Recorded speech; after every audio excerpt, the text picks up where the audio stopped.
าธุเดอร์คลิปนี้ได้ขึ้นอยู่หน้าโทรศัพท์ของผู้ใดขอให้พระภูมิเจ้าที่พระแม่ธรณีเจ้าทานจงเปิดประตูเงินแสนอยู่บ้านจงเปิดประตูเงินล้านอยู่เฮือนลูกหลานเฮ็ดหยังจงราบรื่นทุกประการจงอย่าข่มอย่าฆ่านึกคิดอันใดจงมาคว้าเอาอันใดจงไดพระอินทร์ขอให้มาทรงพระพรหมขอให้มารักษา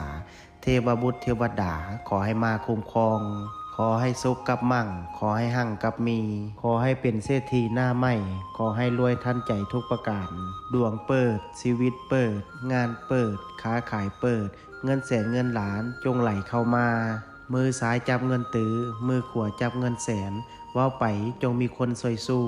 กูเข้ามาบ่มีวันร่มจมขอให้ฟูขึ้นน้ำเต็มพังมั่งมีคือเศรษฐีทั้งหลายนอนไซนอนใจ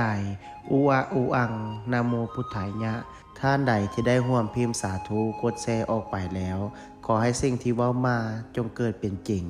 สาธุ